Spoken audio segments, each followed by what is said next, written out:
Lionel Decala, bonjour. Bonjour. Vous êtes notre invité aujourd'hui sur Radio JM. Vous êtes le maire LR de la ville d'Allô, mais vous êtes également conseiller départemental, délégué à la vie associative. En tout cas, merci d'avoir accepté notre invitation. Merci à vous pour votre accueil. L'information régionale, c'est sur Radio JM du lundi au jeudi jusqu'à 13h30 et c'est tout de suite. Lionel Decala, on est encore au mois de septembre. Je peux vous demander si vous avez passé un bel été. Oui, l'été a été bon, il a été studieux, avec beaucoup d'événements qui viennent rythmer... Culturels. Voilà, culturels notamment, qui viennent rythmer aussi bien la ville de la commune d'Allô que toute ma délégation de la vie associative au niveau du département.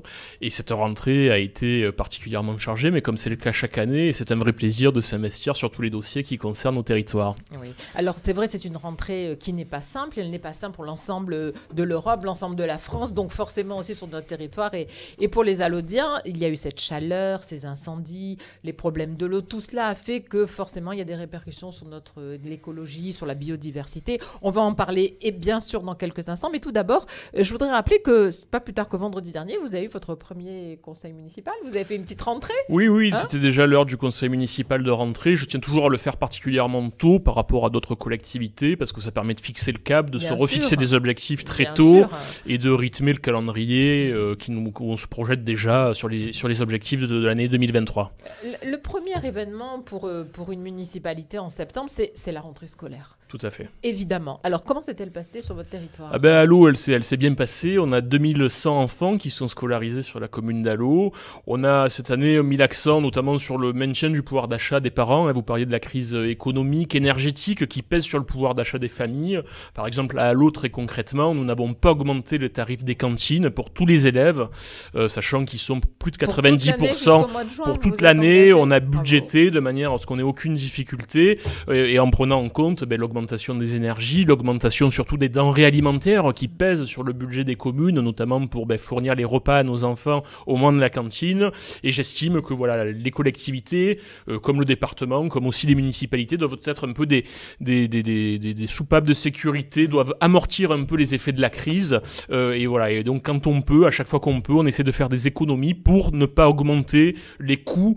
Alors ne pas augmenter les impôts, pour moi, c'est sûr et certain. Nous n'augmenterons pas les impôts durant tout le mandat, mais à côté de ça nous oblige à faire des économies, ce qui est bien normal, et tout ça pour pas que ça pèse sur le budget des familles. Donc les cantines à Allô n'ont pas augmenté cette année, et j'ose espérer qu'on sera encore en capacité de le faire l'année prochaine. Oui, d'autant que là on a des premières augmentations, mais que cela peut continuer. Du coup, vous rassurez les parents sur les coûts de l'année scolaire à venir, et jusqu'au mois de juin, ils peuvent, grâce à vous, se projeter. C'est ça qui est important. Si on parle un petit peu plus des écoles, alors je sais que ça marche plutôt bien, que les écoles sont plutôt bien gérées, mais que vous avez d'ailleurs décidé de mettre l'accent sur une réalité qui se retrouve dans plusieurs communes de notre territoire. C'est le côté minéral des cours d'école, et ça, vous en êtes tout à fait conscient, et vous voulez prendre ce sujet à bras-le-corps. C'est vrai que parmi les priorités des travaux qui seront réalisés durant l'année scolaire dans les écoles, on veut végétaliser les cours d'école. On voit les élèves vont à souffrir des fortes chaleurs qui commencent de plus en plus tôt, dès le mois de mai. Des fois, c'est aussi le cas au moment de la rentrée, tout début septembre. Et donc, on met en place un plan de végétalisation à l'échelle de la commune d'Allô, et on commence prioritairement par nos écoles pour mieux protéger nos enfants de ces fortes chaleurs. Et donc, on a 2 écoles sur les 6 que compte la commune qui vont bénéficier de ce plan soutenu par le département. C'est l'école de Piédauterie, c'est l'école d'Allô Centre, au cœur du village, qui ont besoin de ces équipements les plus rapidement. Et donc, les travaux vont commencer durant l'année et seront entièrement réalisés d'ici à l'été 2023. D'ici que la chaleur revienne. Exactement. On espère qu'elle va un petit peu se calmer, évidemment. Donc des projets. Est-ce qu'il y a un projet phare, j'allais dire ? Est-ce qu'il y a quelque chose que vous portez peut-être au-dessus de tout cette année ? Alors je sais qu'il y a l'idée on en parlera tout à l'heure, d'amuser, mais est-ce que quelque chose au-delà de ce pouvoir d'achat que vous voulez défendre, qui est un petit peu votre cheval de bataille pour l'année à venir ? Oui, mais il y a des projets plus emblématiques que d'autres. On va dire que pour le mandat, on s'est fixé 3 grands objectifs. Il y a la création d'une école supplémentaire à Allô. Et qui est nécessaire, parce que vous avez beaucoup de succès. Voilà, qui est nécessaire parce que la démographie de la commune évolue et on veut surtout accueillir les enfants dans les meilleures conditions. On fait tout pour qu'à Allô, il y ait moins de 30 enfants par classe, dans quel que soit le niveau, et même qu'on descende en deçà des 24, qui est l'objectif fixé par le ministère de l'Éducation nationale dans les classes notamment de CP. Donc on y est arrivé dès cette année pour quasiment tous les groupes scolaires de la commune, et on veut garder cette ambition scolaire, donner toutes les chances de réussir à nos enfants, et donc on va ouvrir un 7e groupe scolaire là dans les 2 années à venir au niveau des embus. Donc c'est un élément important, constitutif d'un engagement en faveur de l'éducation. On a aussi ce projet de pôle culturel Marcel Pagnol, auquel vous faisiez référence, qui est un élément à la fois culturel en tant que tel, mais qui aussi va venir dynamiser la vie de la commune dans son ensemble. C'est-à-dire qu'on veut mener aussi des projets pédagogiques pour les enfants, on veut y amener les associations, on veut y amener nos seniors, nos aînés, pour qu'ils puissent profiter de ce pôle culturel, et on le conçoit aussi comme un élément de revitalisation du centre ancien d'Allaux. On a un village qui est magnifique, qui surplombe Marseille, on a une vue sur la rade marseillaise qui a coupé le souffle, on a un village authentique qui s'inscrit dans la provençalité, dans les traditions, et ce musée Marcel Pagnol va nous permettre à terme d'attirer de nouveaux publics, et on espère que du coup ça viendra renforcer l'économie locale, avec on espère que ça va redynamiser les petits commerces de proximité, qu'on trouvera de nouveaux restaurateurs, et que tout ça participera au rayonnement de la commune. C'est une bonne idée, tout en restant très fidèle à cette tradition provençale, évidemment. Donc tout ça, c'est vraiment un très très beau projet. On va parler un petit peu de votre famille politique, puisque ce week-end, ils se sont retrouvés à La Ciotat avec les 3 candidats à la présidence de cette famille politique que sont les Républicains. Je ne sais pas si vous y étiez, vous allez nous le dire. Comment ça s'est passé? Vous en avez au moins des échos, même si vous n'y étiez pas. Oui, une belle affluence, à peu près 400 participants. Alors, j'ai pas pu y aller parce que pour les maires, les week-ends de rentrée sont particulièrement chargés. Ce week-end, on avait aussi les journées du patrimoine. Enfin, il y avait énormément de choses. Ça m'a pas permis de m'y rendre, mais j'ai suivi ça même en restant depuis Allaux. Voilà.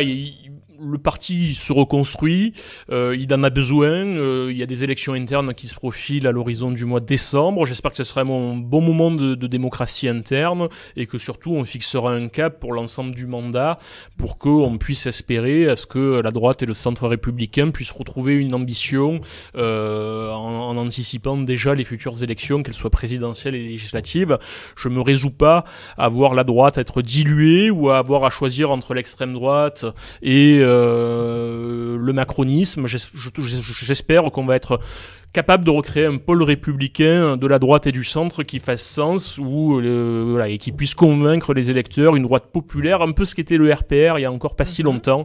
Je pense qu'on a besoin de retrouver ces valeurs-là, et défendre la valeur travail, défendre tout un ensemble de choses qui nous paraissent indispensables et qui des fois dont on perd un peu le sens, réinvestir sur les moyens de sécurité, sur l'éducation, sur l'école, sur le respect. Enfin, il y a beaucoup de choses qu'on a à mettre en avant dans le cadre d'un projet. Votre choix entre les 3 candidats potentiels à la présidence honnêtement, du parti? pas encore. Je me laisse encore le temps de la réflexion. D'ici au mois de décembre, je prendrai le temps d'écouter. Pas de proximité particulière avec l'un ou l'autre? Non, pas encore à ce stade. Prenez le temps de la réflexion. Voilà, et après, il y a ce qui se passe dans le cadre du parti, il y a aussi ce qui se passe en dehors. Je suis très investi notamment auprès de l'Association des maires de France, l'AMF, qui est présidée par David Lisnard. Et voilà, et là aussi, je trouve qu'il y a matière à agir, et j'allais dire, on en a même besoin pour les collectivités, parce que face à tous les défis qui sont devant nous, on en parlait au début de cette interview, crise économique, crise énergétique, crise climatique, il faut qu'on puisse défendre les intérêts des collectivités, parce que les collectivités défendent la vie quotidienne de chacun d'entre nous, et c'est particulièrement important. Souvent peu de moyens, mais une obligation à faire face au quotidien, et évidemment, c'est une évidence. On a annoncé là, d'ailleurs, très récemment, la création d'un nouveau parti politique par le président de la région Sud. Renaud Muselier devrait annoncer la création de son parti, je crois, le 14 octobre. Oui, c'est prévu. Ou quelque chose comme ça, oui. C'est quelque chose que vous comprenez? Oui.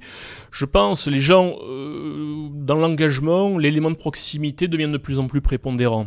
Avant, on avait des grandes familles politiques qui portaient un discours qui se voulait avant tout national. C'est vrai. Les gens, veulent retrouver une proximité, qu'on donne du sens aux projets locaux, etc. Donc je trouve que l'initiative de Renaud Muselier a du sens. D'ailleurs, elle est confortée par ce qui s'est passé un peu au moment des élections municipales, des dernières élections locales, elles comprennent les municipales en 2020, les élections régionales ou départementales en 2021. On voit bien que les élus se présentent en fonction de considérations beaucoup plus locales. Moi, je vois, à l'échelle d'Allaux, tout le monde connaissait ma sensibilité.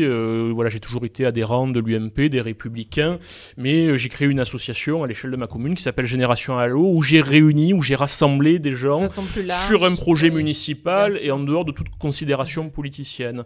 On l'a fait de la même manière au moment des élections départementales, avec, on on s'est regroupé au sein de Provence Unie. Sur des valeurs. Sur des valeurs communes, sur un projet commun. On l'a fait au niveau du département avec Provence Unie et je trouve bien effectivement que M. Muselier, le président de la région, puisse le faire également au niveau d'un territoire encore plus grand, à savoir la région Provence-Alpes-Côte d'Azur. Quelque part, ce n'est pas aussi la disparition du parti politique dans le sens dans lequel nous on l'entendait, le classique. Voilà. Est-ce que ce n'est pas aussi un effacement de ces partis et est-ce qu'un délitement, c'est peut-être moins lisible, ça sera peut-être moins lisible encore pour les électeurs? À mon avis, c'est les partis nationaux qui sont devenus moins lisibles pour les électeurs et donc ils se raccrochent à des considérations locales. Moi, je trouve que ça fait sens. On voit bien avec ce qui s'est passé au moment des élections présidentielles de 2017 ou de 2022, que Emmanuel Macron, qui a créé un parti moins de 2 ans avant, qui a réussi à prendre un leadership, qui l'a placé en position de devenir président de la République, alors que voilà, il y a peut-être 20, 30 ou 40 ans, ça semblait impossible. On était dans un schéma très formaté avec des partis qui clivaient la vie politique. On avait le PS d'un côté, le RPR ou l'UDF de l'autre. Enfin, je synthétise, mais c'était un peu ça. Aujourd'hui, la société évolue, tout va beaucoup plus vite. Les moyens de s'informer sont beaucoup plus importants pour le citoyen et on voit qu'on peut vivre des révolutions sur le plan démocratique et donc il faut s'adapter à ce que souhaite... La vie politique doit s'adapter aussi à cela. Et donc je pense que la création de ce parti de la part de Renaud Muselier, c'est une bonne chose sur des considérations plus locales, avec des valeurs communes, un projet régional, comme on a été capable de le faire, comme je le dis, au niveau du département avec Martine Vassal, avec Provence Unie, ou moins à plus petite échelle à Allo, avec Génération Allo. Alors il y a une loi qui s'appelle le cumul des mandats qui fait que Lionel Royer-Perrot, qui est donc devenu député, ne peut plus être à la tête de 13 habitats. Je crois que c'est le 5 octobre qu'aura lieu l'élection pour le prochain ou la prochaine présidente. On évoque déjà très souvent le nom de Nora Preciosi. Est-ce le bruit aussi que vous avez entendu, Lionel de Cala ? Oui, effectivement. J'ai l'impression que cette élue marseillaise qui est très impliquée a vraiment envie de faire des choses pour 13 habitats. Donc ça va se décider au sein d'un conseil d'administration qui aura lieu effectivement le 5 octobre prochain. Parce que je rappelle que 13 habitats dépend du département. Voilà, c'est le bras armé pour le logement social. Voilà, c'est un élément très important en matière de logement social sur l'ensemble du département. Et donc effectivement, il se peut qu'il y ait un petit renouvellement à sa tête, donc conditionné. Donc M. Lionel Royer-Perrot étant devenu député, c'est un membre élu du département actuel qui va en prendre la présidence. Évidemment. Et Nora Preciosi est candidate. Pourrait être Nora Preciosi. Elle fait partie des candidats, oui. Alors je terminerai juste avec une question d'actualité, puisque ce soir aura lieu le dîner du CRIF Marseille-Provence avec la venue du ministre de l'Intérieur, Gérald Darmanin. Vous y serez, Lionel de Cala ? Oui, j'y serai, comme j'essaie de l'être à chaque édition. Et que représente ce temps fort de la vie marseillaise pour vous ? C'est l'occasion d'entendre ce que va répondre M. Darmanin au président du CRIF, Bruno Benjamin, qui vient évidemment faire un constat de la vie des Juifs ici, des Juifs marseillais sur un territoire. Oui, alors c'est un moment effectivement important d'échange avec des personnalités. Vous parliez du ministre de l'Intérieur, l'ambassadrice d'Israël en France sera là également. Moi, je serai présent au titre du département, mais aussi avec la communauté juive d'Allo qui sera bien représentée. C'est un moment à la fois où on peut parler d'un certain nombre de dossiers très concrets qui préoccupent l'ensemble de la communauté, en espérant qu'on ait des réponses, notamment de l'État et du ministre de l'Intérieur. Et c'est aussi un moment de convivialité où on prend le temps de se retrouver, d'échanger dans un cadre parfois un peu plus informel, ce qui permet toujours d'avancer. De toute façon, il n'y a pas de secret. Plus on est en relation, plus on prend plaisir à se retrouver, plus il y a de chances à ce qu'on fasse avancer le dossier dans le bon sens. Et j'espère et je suis sûr que ça sera encore un temps fort ce soir. En tout cas, je sais que beaucoup d'amis, qu'ils soient élus ou pas, seront présents et tiennent à être présents pour ce rendez-vous annuel qui est particulièrement attendu. Un moment d'échange et où on est là aussi pour aborder tous les sujets, même les plus difficiles, en espérant pouvoir trouver des solutions concrètes. Dire les choses et essayer de trouver des solutions, évidemment. Et la présidente du département sera là également ce soir. Merci beaucoup, Lionel de Cala. Et on termine ce journal ensemble. Merci à vous.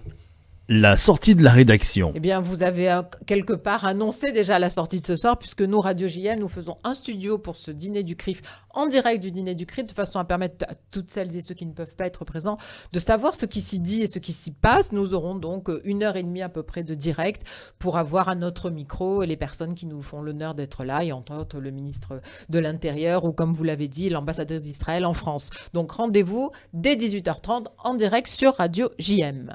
Quant au prochain rendez-vous avec l'information régionale, ce sera demain au micro de Radio JM à 13h. Et pour se séparer, puisqu'on a évoqué ensemble la culture provençale, on a évoqué ce musée, enfin ce lieu qui serait aussi un lieu pédagogique sur toute cette culture et qui est annoncé normalement pour 2024. Oui, 2024-2025. Bon, allez, nous on dit, allez, fin 2024, comme ça tout le monde est content, puisqu'il portera en plus le nom de Marcel Pagnol. C'est un très beau projet au cœur du village. Eh bien, moi, je vous propose d'écouter ensemble des farandoles provençales. C'est une jolie façon de nous séparer. Merci beaucoup, Lionel de Calaï, et à très bientôt de nouveau à notre micro. Merci à vous pour votre invitation.